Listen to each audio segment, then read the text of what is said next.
बोल भोलेनाथ है कि सभी भक्तों को राधे राधे, जय श्री कृष्णा। आज हम सुनेंगे माता पार्वती और भोलेनाथ की विवाह कथा। तुलसी जी कहते हैं, शिव पार्वती की विवाह इस कथा को जो स्त्री पुरुष कहेंगे वो गाएंगे, वो कल्याण के कार्यों और विवाह आदि मंगलों में सदा सुख पाएंगे। बोल भोलेनाथ की जय। सब देवता अपने भांति भांति के वाहन और विमान सजाने लगे, कल्याणप्रद मंगल स्पून होने लगे, अप्सराएं गाना गाने लगी। सभी अपना अपना श्रृंगार कर रहे हैं, लेकिन भगवान शिव का श्रृंगार अब तक किसी ने नहीं किया है। शिव जी के गण शिव जी का श्रृंगार करने लगे। जटाओं का मुकुट बनाकर उस पर सांपों का मोर सजाया गया। शिव जी के सांपों के ही कुंडल और कंकन पहने, शरीर पर विभूति रमाई और वस्त्र की जगह बाघंबर लपेट लिया। शिव जी के सुंदर मस्तक पर चंद्रमा, सिर पर गंगा जी, 3 नेत्र, सांपों का जनेऊ, गले में विष और छाती पर नर मुंडों की माला थी। भोलेनाथ का उल्टन किया गया, लेकिन हल्दी से नहीं, जले हुए मुर्दों की राख से, क्योंकि भोलेनाथ को मुर्दों से भी प्यार है। एक बार भोले बाबा निकल रहे थे, किसी की शव यात्रा जा रही थी।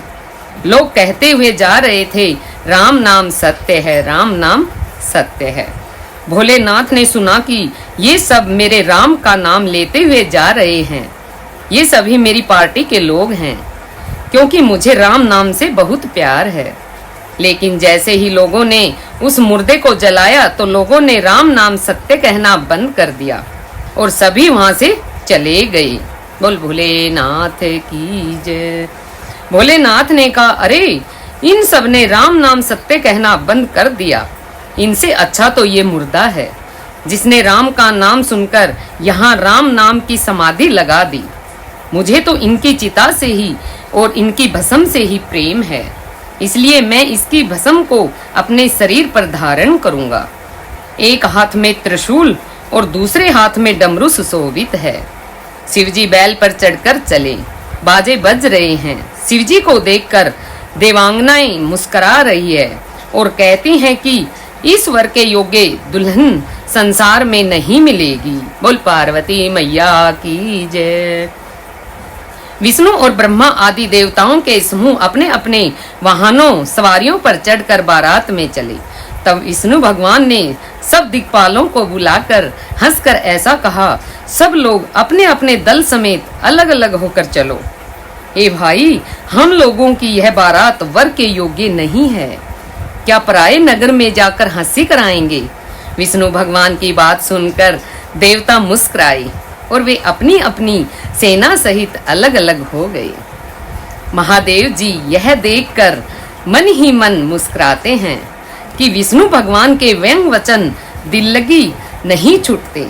अपने प्यारे विष्णु भगवान के इन अति प्रिय वचनों को सुनकर शिव जी ने भी भृंगी को भेजकर अपने सब गणों को बुला लिया। शिव जी की आज्ञा सुनते ही सब चले आए और उन्होंने स्वामी के चरण कमलों में सिर नवाया। तरह तरह की सवारियां और तरह तरह के वेश वाले अपने समाज को देखकर शिव जी हंसे। शिव जी की बारात कैसी है जरा देखिए। बोल भोलेनाथ की जय। कोई बिना मुख का है, किसी के बहुत ही मुख हैं, कोई बिना हाथ पैर का है तो कोई किसी के हाथ पैर ही नहीं है, किसी के बहुत आंखें हैं तो किसी के एक ही आंख है, कोई बहुत मोटा ताजा है तो कोई बहुत दुबला पतला है, कोई बहुत दुबला है, कोई बहुत मोटा है, कोई पवित्र है, कोई अपवित्र वेश धारण किए हुए है, भयंकर गहने हाथ में कपाल लिए हैं और सबके सब शरीर में ताजा खून लपेटे हुए हैं।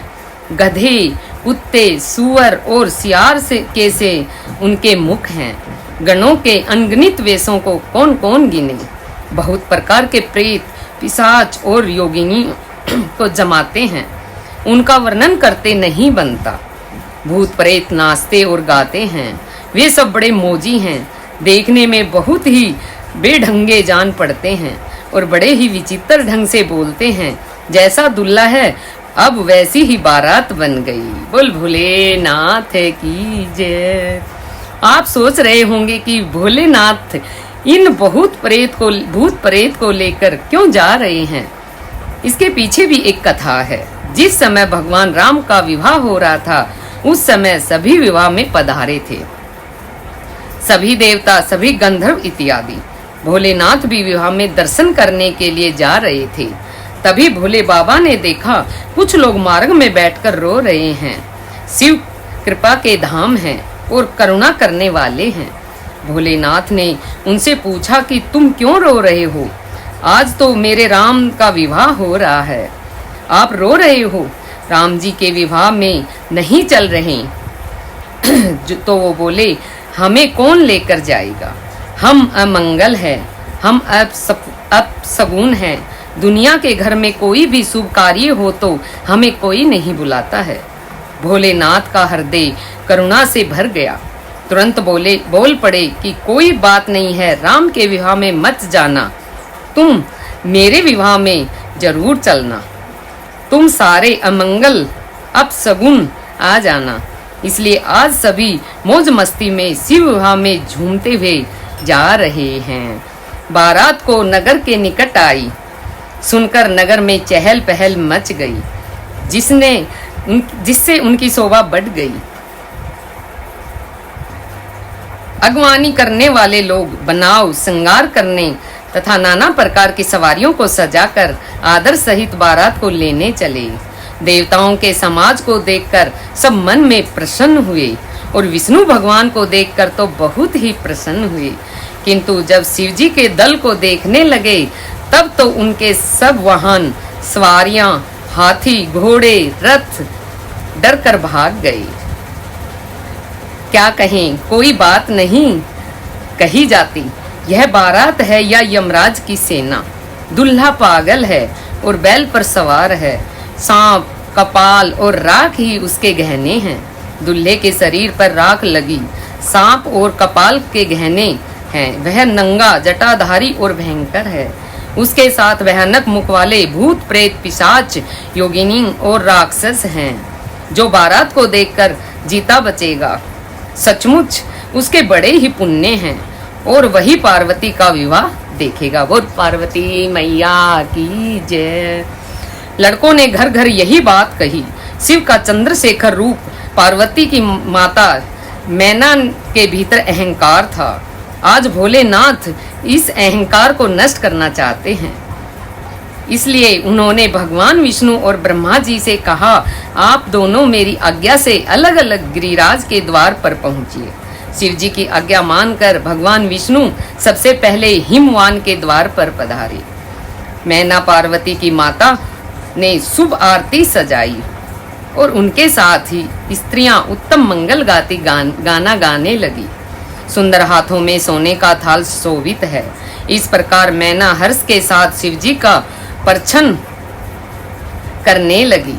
जब मैना ने विष्णु के अलौकिक रूप को देखा तो प्रसन्न होकर नारद जी से पूछा, नारद, क्या यही मेरे शिवा के शिव हैं? नारद जी बोले, नहीं, ये तो भगवान हैं, श्री हरि हैं। पार्वती के पति तो और भी अलौकिक हैं, उनकी शोभा का वर्णन नहीं हो सकता। इस प्रकार एक देवता आ रहे हैं। मैना उनका परिचय पूछती हैं और नारद जी उनको शिव का सेवक बताते हैं। फिर उसी समय भगवान शिव अपने शिवगणों के साथ पधारे हैं। सभी विचित्र वेशभूषा धारण किए हुए हैं। कुछ के मुख ही नहीं है और कुछ के मुख ही मुख है। उनके बीच में भगवान शिव अपने नाग के साथ पधारे हैं। अब भोले बाबा से द्वार पर सगुन मांगा गया। भोले बाबा बोले कि भैया, सगुन क्या होता है? किसी ने कहा कि आप अपनी कोई प्रिय वस्तु दान दे दीजिए। भोले बाबा ने अपने गले में सर्प उतारा और उस स्त्री के हाथ में रख दिया। जो सगुन मांग रही थी वही मूर्छित हो गई। इसके बाद जब महादेव को भयानक वेश में देखा, तब तो स्त्रियों के मन में बड़ा भारी भय उत्पन्न हो गया। बहुत ही डर के मारे भाग कर वे अपने अपने घरों में चली गई और शिवजी जहाँ जनवासा था वहाँ चले गए। कुछ डर के मारे कन्या पक्ष मैना जी वाले मूर्छित हो गए। जब मैना जी को होश आया तो रोते हुए कहा, चाहे कुछ भी हो जाए, मैं इस भेष में अपनी बेटी का विवाह नहीं कर सकती।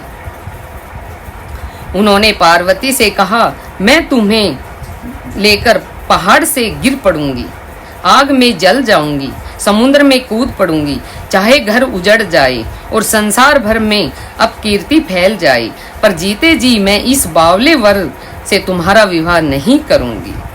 नारद जी को भी बहुत सुनाया है। मैंने नारद का क्या बिगाड़ा था, जिन्होंने मेरा बसता हुआ घर उजाड़ दिया और जिन्होंने पार्वती को ऐसा उपदेश दिया कि जिससे उसके बावरे वर के लिए तप किया। सचमुच उनके न किसी का मोह है, न माया है, न उनके धन है, न ही घर है, न स्त्री है। वे सबसे उदासीन है, इसी से वो दूसरे का घर उजाड़ने वाले हैं। उन्हें न किसी की लाज है, न डर है। भला बांझ स्त्री प्रसव की पीड़ा को क्या जाने। ये सब सुनकर पार्वती माँ से बोली, हे माता, कलंक मत लो, रोना छोड़ो। यह अवसर विषाद करने का नहीं है। मेरे भाग्य में जो दुख सुख लिखा है उसे मैं जहाँ जाऊंगी वहीं पाऊंगी। बोल पार्वती मैया की जय। पार्वती जी के ऐसे विनय भरे कोमल वचन सुनकर सारी स्त्रियां सोच करने लगी और भांति भांति से विधाता को दोष देकर आंखों से आंसू बहाने लगी। फिर ऐसा कहकर पार्वती शिव के पास गई और उन्होंने निवेदन किया, हे भोलेनाथ, मुझे सभी रूप और सभी वेश में आप स्वीकार हो, लेकिन प्रत्येक माता पिता की इच्छा होती है कि उनका दामाद सुंदर हो। तभी वहाँ विष्णु जी आ जाते हैं और कहते हैं, पार्वती जी आप चिंता मत कीजिए, आज जो भोले बाबा का रूप बनेगा उसे देखकर सभी दंग रह जाएंगे। आप ये जिम्मेदारी मुझ पर छोड़िए। बोल विष्णु भगवान की जय। अब भगवान विष्णु ने भगवान शिव का सुंदर श्रृंगार किया और सुंदर वस्त्र पहनाए हैं। करोड़ों कामदेव को लज्जित करने वाला रूप बनाया है। भोले बाबा के इस रूप को आज भगवान विष्णु ने चंद्रशेखर नाम दिया है। बोलिए चंद्रशेखर शिव जी की जय। इस समाचार को सुनते ही हिमाचल उसी समय नारद जी और सप्त ऋषियों के साथ लेकर अपने घर गए।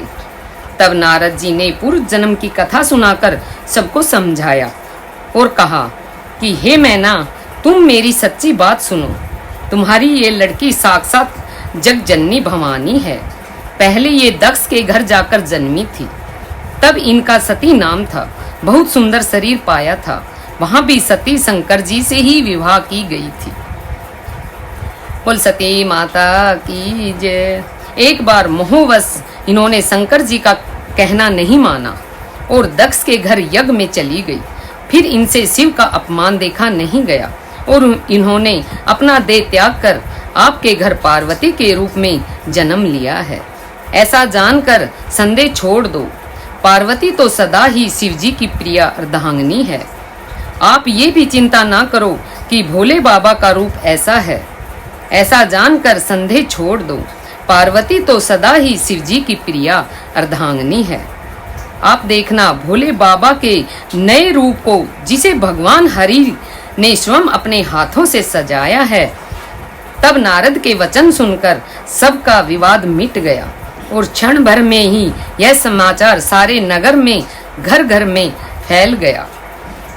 तब मैना और हिमवान आनंद से मगन हो गई और जैसे ही भगवान शिव के दिव्य चंद्रशेखर का रूप दर्शन किया, मैना मैया तो देखते ही रह गई।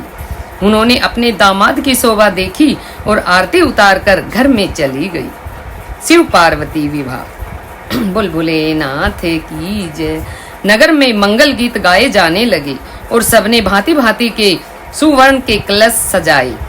जिस घर में स्वयं माता भवानी रहती हो, वहाँ की जेवनार भोजन सामग्री का वर्णन कैसे किया जा सकता है। हिमाचल ने आदर पूर्वक सब बारातियों, विष्णु, ब्रह्मा और सब जाति के देवताओं को बुलाए। भोजन करने वालों को बहुत सी पंक्तियां बैठी। चतुर रसोइया परोसने लगे। स्त्रियों की मंडलियां देवताओं को भोजन करते जानकर कोमल वाणी में गालियां देने लगी और व्यंग भरे वचन सुनाने लगी। देवगण विनोद सुनकर बहुत ही खुश अनुभव करते हैं, इसलिए भोजन करने में बड़ी देर लगा रहे हैं। भोजन कर चुकने पर सबके हाथ मुंह धुलवा कर पान दिए गए। फिर सब लोग जो जहां ठहरे थे वहां चले गए। फिर मुनियों ने लौटकर हिमवान को लगन पत्रिका सुनाई और विवाद का समय देखकर देवताओं को बुला लिया। वेदिका पर एक अत्यंत सुंदर दिव्य सिंहासन था। ब्राह्मणों को सिर नवाकर हृदय में अपने स्वामी श्री रघुनाथ का स्मरण करके शिवजी उस सिंहासन पर बैठ गए। फिर मुनीश्वरों ने पार्वती जी को बुलाया। सखियां श्रृंगार करके उन्हें ले आई। पार्वती जी को जगदम्बा और शिवजी की पत्नी समझकर देवताओं ने मन ही मन प्रणाम किया। बोल भवानी जगदम्बा मैया की जय। भवानी जी सुंदरता की सीमा है, करोड़ों मुखों से भी उनकी शोभा नहीं कही जा सकती। सुंदरता तो शोभा की खान माता भवानी मंडप के बीच में है। जहाँ शिवजी थे वहाँ गई। वो निसंकोच के मेरे पति हैं। शिवजी के चरण कमलों को देख नहीं सकती, परंतु उनका मन रूपी भोरा तो वही रसपान कर रहा था।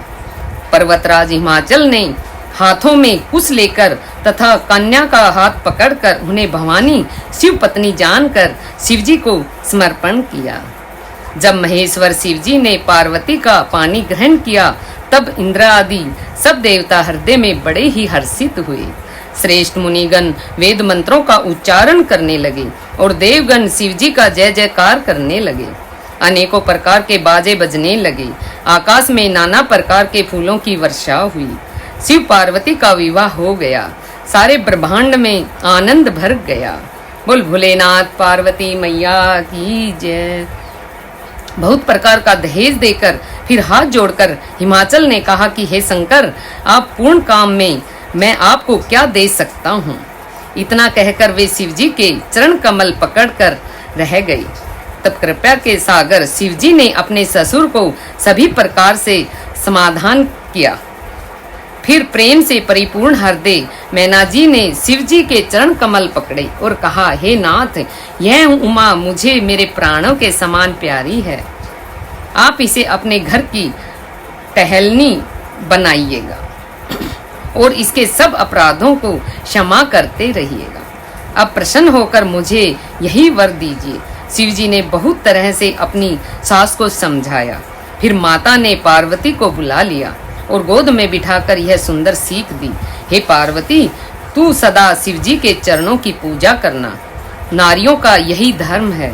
उनके लिए पति ही देवता है और कोई देवता नहीं है। इस प्रकार की बातें कहते कहते उनकी आंखों में आंसू भर आए और उन्होंने कन्या को छाती से चिपटा लिया। पार्वती जी माता से फिर मिलकर चली। सब किसी ने उन्हें योग्य आशीर्वाद दिए।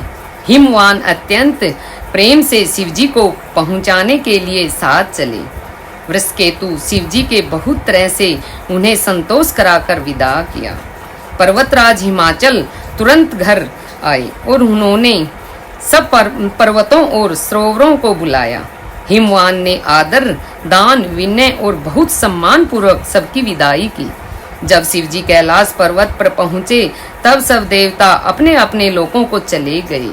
तुलसीदास जी कहते हैं कि पार्वती और शिवजी जगत के माता पिता है, इसलिए मैं उनके श्रृंगार का वर्णन नहीं कर सकता। शिव पार्वती विविध प्रकार के भोग विलास करते हुए अपने गणों सहित कैलाश पर रहने लगे। वे नित्य नए विहार करते थे। इस प्रकार बहुत समय बीत गया।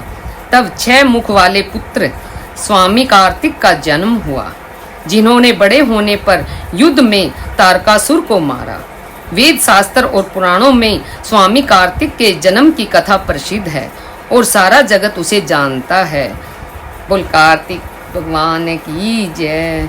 तुलसीदास जी कहते हैं, शिव पार्वती के विवाह की इस कथा को जो स्त्री पुरुष कहेंगे, गाएंगे, वे कल्याणकारियों और विवाह आदि मंगलों में सदा सुख पाएंगे।